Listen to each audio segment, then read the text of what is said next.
brenda partive opozitare po vazhdon të diskutohet për formimin e qeverisë së re. Mirë po nuk kanë gjetur ende një konsensus për bashkëpunim të mundshëm, nëse një gjë të tillë nuk e bën partia me më shumë vota lëvizja vetëvendosje. Opozitarët ende nuk e kanë harmonizuar qëndrimet mes tyre për mandatarin e tyre të mundshëm, nëse vetëvendosje nuk i ka numrat. Posti kryeministrit deri më tani është ngërçi midis PDK-s dhe DDK-s, të cilin që të dyja po pretendojnë se u takon. Deputetja e PDK-s Blerta Deliu ka thënë se ky post i takon partisë së dytë në rast se dështon vetëvendosje. Absolutisht, ne e kemi thënë tash e sa kohë, jo vetëm që po thot PDK-ja, por ashtu e don rendi, sepse kjo është e rregulluar me mënyrën se si ne kemi dalë nga ky proces legjitim zgjedhor, ku PDK-ja ka fituar aq mandate sa për të kërkuar edhe kryeministri në rast se nuk do të ketë një qeveri, të cilën do t'i bëjë ai që e ka fituar mandatet më së shumti. Këto janë në nivel të diskutimeve të akterëve të PDK-s. Kryetari Memli Krasniqi, kandidati për kryeministër Bedri Hamza, janë në takime me përfaqësues të opozitës për parafërim të qëndrimeve tona. Kjo mbetet të shihet se si do të shkojë ky proces për një qeveri të pakicës. Analisti Arbnor Sadiku në një prononcim për Bota Sot thotë se qëndrimi i DDK-s e sforcon pozitën e saj. Sipas tij, një herë për një herë topi është tek vetëvendosje. Qëndrimi i LDK-s e sforcon pozitën e saj se dëshiron më shumë të arrijë në opozitë se sa në pushtet me një qeveri një vjeçare dhe konfirmon qëndrimin e PDK-s, e cila me çdo kusht dëshiron të jetë në pushtet, por pa Albin Kurtin kryeministër, si dhe qëndrimin e vetëvendosjes për një pushtet pa koalicion me opozitën, por krijimin e një qeverie përmes blerjes së ndonjë deputeti nga opozita. Tani topi një herë është tek vetëvendosja.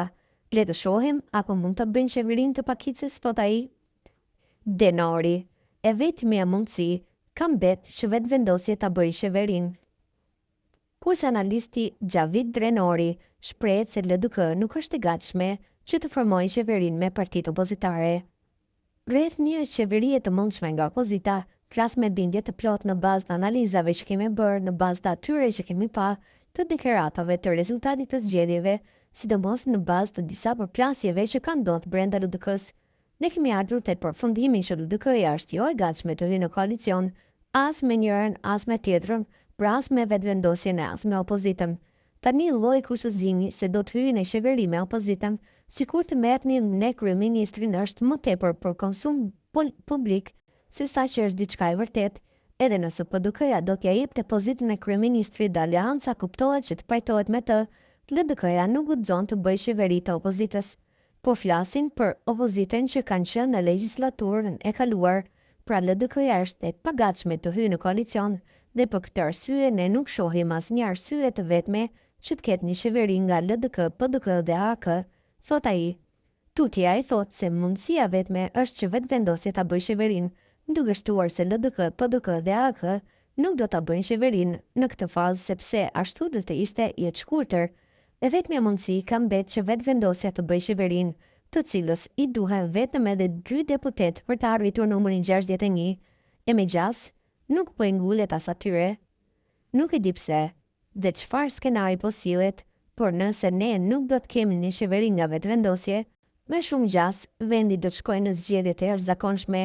LDK, PDK dhe AK nuk do ta bëjnë qeverinë në këtë fazë, dhe pse LDK-ja nuk guxon të hyjë në këtë valle, është se kjo qeveri nuk do të ishte afatgjatë, do të ishte vetëm deri në shkurt mars të vitit të ardhshëm, kur do të vijë çështja e zgjedhjes së presidentit. Atëherë vendi do të shkonte prapë në zgjedhje, sepse nuk i kanë 81 numrat e mundshëm për të zgjedhur presidentin. Prandaj një qeveri e shkurtër e LDK-s do t'i kushtonte në votues LDK-s.